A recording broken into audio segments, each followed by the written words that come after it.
بخاری میں حدیث ہے، نبی علیہ السلام فرماتے ہیں میں نے خواب میں دیکھا کہ میں نے یوں تلوار لہرائی ہے تو اس کا اگلا حصہ ٹوٹ گیا، تو میں نے اس کی تعبیر کی ہے کہ احد میں ہمیں تکلیف پہنچے گی، اور پھر میں نے دوبارہ تلوار لہرائی تو وہ اپنی اصلی حالت میں واپس آ گئی، تو اس کی تعبیر میں نے کی ہے کہ اس تکلیف کے بعد پھر اللہ تعالیٰ ہمیں راحت دے دے گا۔ ظاہر ہے کہ پھر الٹیمیٹلی شکست جو ہے وہ فتح شکست میں بدلی، اور پھر شکست سے دوبارہ سے سروائیول تو کم از کم ہوگی، اگرچہ کئی انصاری اصحاب جو ہیں وہ شہید ہوئے، مدینے کا کوئی گھر نہیں بچا تھا جس میں میت نہ ہو، ایک غم کا عالم تو تھا۔ مہاجرین میں سے بھی حضرت حمزہ بن عبد المطلب، ان کا غم ہی رسول اللہ کے لیے بہت بڑا تھا، وہ آپ کے بھائیوں کی جگہ بھی تھے اور چچا بھی تھے، دودھ پیتے، رضاعت کا رشتہ بھی تھا ان سے، بھائی والا بھی، آرمی چیف بھی تھے، بدر میں بھی، احد کے اندر بھی، تو حضور کے لیے وہ بھی غم بہت تھا۔ حضرت حمزہ بن عبد المطلب کا غم اتنا بڑا غم تھا کہ صحیح بخاری میں ایک پورا چیپٹر ہے غزوہ احد کے چیپٹر کے اندر نا، اس کا عنوان ہی ہے حضرت حمزہ بن عبد المطلب کی شہادت، اور اس میں وہ لمبی حدیث ہے وحشی کے بارے میں۔ دو تابعین جو ہے وہ وحشی کو ملنے کے لیے جاتے ہیں، وہ شام میں شفٹ ہو چکے ہوتے ہیں، اور ان سے جا کے حضرت حمزہ کا قتل کے بارے میں پوچھتے ہیں، تو وحشی بتاتے ہیں کہ جی میری یعنی ڈیوٹی لگائی گئی تھی جبیر بن مطعم کی طرف سے۔ خیر وہ جبیر بن مطعم بعد میں وہ بھی مسلمان ہو گئے، وہ بھی صحابی ہیں، اور ہند جو بیوی تھی ابو سفیان کی، اس نے اپنے باپ کا بھائیوں کا بدلہ لینا تھا، تو وہ کہتے ہیں میں ایک پتھر کے پیچھے چھپ گیا اور میں انتظار میں رہا کہ میں موقع ملتے ہی سامنے آ کے وہ نہیں لڑا، اس نے چھپ کے جو ہے نا وہ نیزے کا وار کیا، اور وہ کہتے ہیں ناف والی جگہ پہ میں نے نیزہ مارا اور وہ آر پار ہو گیا، اس کی وجہ سے حضرت حمزہ کی ڈیتھ ہو گئی۔ اور پھر کہتے ہیں میں جب مسلمانوں کو اللہ نے غلبہ دیا تو میں مکہ بھی چھوڑ کے، یعنی فتح مکہ کے بعد طائف چلا گیا، طائف میں نے سکونت اختیار کر لی، تو بالآخر طائف میں بھی اسلام پہنچ گیا، وہاں کے قبائل نے بھی اسلام قبول کر لیا، چاروں ناچار میرے پاس کوئی حل نہیں تھا، تو مجھے میرے ساتھیوں نے کہا کہ رسول اللہ معاف کرنے والے ہیں، تم حضور کے سامنے پیش ہو، اللہ تعالیٰ تمہاری غلطی معاف کر دے گا، تو میں بھی ان لوگوں کے ساتھ چلا گیا۔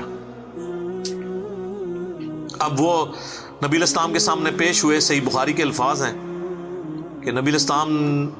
نے پوچھا واشی کا یا رسول اللہ، واشی ہوں، قاتل حمزہ کا یا رسول اللہ۔ آپ امیجن کریں، آپ فرمایا کہ واشی تیرا جو یہ عذر ہے میں اس اعتبار سے اسلام قبول کرتا ہوں، لیکن کیا تم یہ کر سکتے ہو کہ مجھے اپنی شکل دوبارہ نہیں دکھانی؟ اچھا یہ حضور کا ہی حوصلہ تھا، ادروائز تو اس کا گاٹا اترنا چاہیے تھا، ٹھیک ہے، کیونکہ اب جب کہ غلبہ اسلام کا ہو گیا اس کے بعد اسلام قبول کرنا، لیکن حضور کی شفقت تھی۔ لوگ اگلے جملے کو تو دیکھتے ہیں کہ حضور نے کہا مجھے شکل نہیں دکھانی، اور وہ یعنی سمجھتے ہیں کہ شاید حضور نے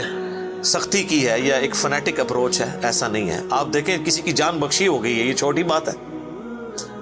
تو اس پہ میں اکثر جملہ بولا کرتا ہوں کہ چچا سے زیادہ انسان کو اپنی اولاد سے محبت ہوتی ہے۔ قاتلین حسین جو ہیں، قاتلین حسن ہیں، ان کے ساتھ قیامت کے دن رسول اللہ کا کیا ایٹیچیوڈ ہوگا ایز کمپیئر ٹو قاتلین حمزہ ابن عبد المطلب۔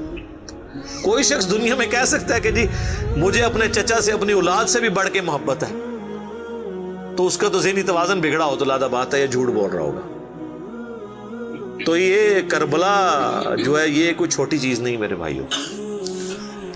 اور اس سے یہ بھی پتہ چلا کہ غم کبھی بھی ہلکا نہیں ہوتا۔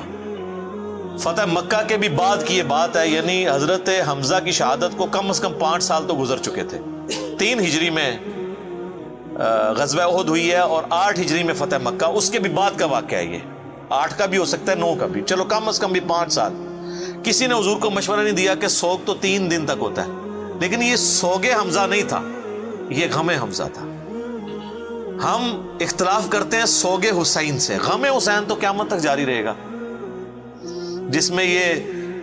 پیٹنے والا ماتم والا معاملہ نہ ہو، بلکہ حسین علیہ السلام کی اس دعوت کو یاد کیا جائے۔ خیر حضرت وحشی کہتے ہیں، ظاہر ہم تو ان کا احترام سے نام لیں گے، صحابی تو ہیں،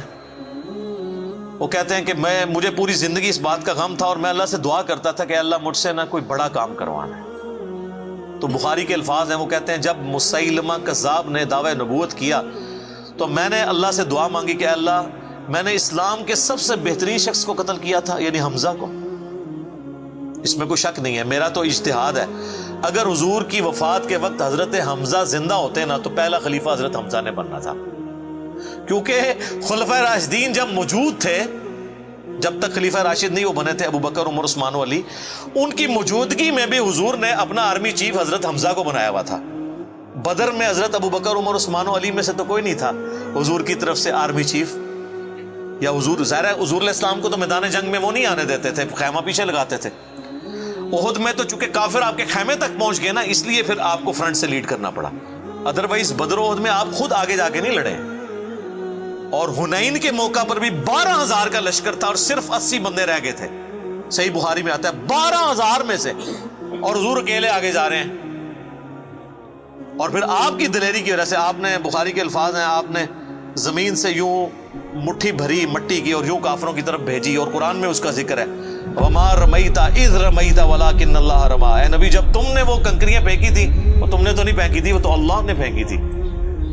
بس وہ مبارک ہاتھوں کی برکت تھی۔ جب آپ نے یوں مٹی پھینکی تو سامنے جو قبیلہ حوازن کے لوگ جن کے تیروں کا مقابلہ کوئی نہیں کر سکتا تھا، ہر ایک کی آنکھ تک وہ کنکر پہنچا،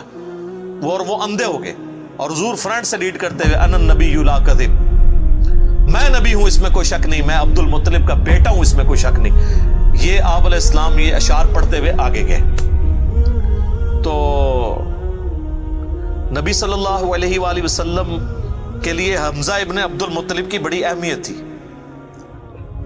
تو اب واشی کہتا ہے جب مسیلمہ کذاب نے دعوی نبوت کیا تو میں نے اللہ سے دعا مانگی۔ دیکھیں اللہ تعالیٰ سب کی دعائیں سننے والا ہے، اور میں نے کہا یا اللہ مجھے موقع دے، میں اسلام کے بہترین شخص کو میں نے قتل کیا ہے تو میں اسلام کے بدترین دشمن کو بھی میں ہی قتل کروں۔ دیکھیں اسلام کا بدترین دشمن وہی ہو سکتا ہے نا جس نے دعوی نبوت کیا ہو اور مسلمانوں کی جمعیت توڑ دی ہو اس وقت میں جب حضور کی ڈیتھ ہو چکی ہے، لیڈر جا چکا ہے، اور پیچھے مینجمنٹ کو کمزور کرنے والی بات ہے ہزاروں لوگوں کا مرتد ہو جانا۔ تو وہ کہتے ہیں کہ میں جب جنگ یمامہ کے لیے ندا کی گئی تو میں بھی اس لشکر میں شامل ہوا، اور میں نے اپنے وہی نیزہ جس سے حضرت حمزہ کو مارا تھا، سر عمر سیریز میں انہوں نے یہ سین فلمائے ہیں، وہ نکالا اور اللہ سے مانگا، اور کہتے ہیں میں نے دیکھا کہ وہ گھنگریالے بالوں والا جو ہے وہ اونٹ کی رنگت کا اس کا جسم وہ دیوار کے ساتھ ٹیک لگائے ہوئے کھڑا ہے۔ تو میں نے پوچھا کہ وہ مسیلمہ کذاب کون سا ہے، تو انہوں نے بتایا یہ ہے۔ انہوں نے دور سے اس کو مارا، ان کا نشانہ تو بڑا زبردست تھا، تو وہ مارا گیا اور گر پڑا زمین کے اوپر اس نیزے کے وار سے۔ پھر ایک انصاری صحابی نے آگے بڑھ کے اس کی گردن کاٹ دی۔ تو پھر وہ کہتے تھے کہ مجھے اللہ سے امید ہے کہ اللہ تعالیٰ اس نیکی کی برکت سے میری وہ غلطی معاف کر دے گا۔ ٹھیک ہے، ویسے تو اسلام لانے کی غلطی معاف کر دیتا ہے، صحیح مسلم میں حدیث ہے کہ ایمان لانا پچھلے کے گناہوں کو معاف کر دیتا ہے، لیکن سر کچھ گناہ بہت بڑے لیول کے ہوتے ہیں، اس کے لیے بہت بڑے لیول کی نیکی چاہیے ہوتی ہے اس کی کمپنسیشن کے لیے، چونکہ حضور بھی تو اس اعتبار سے تو حضرت واشی حضور کے سامنے نہیں آتے تھے نا۔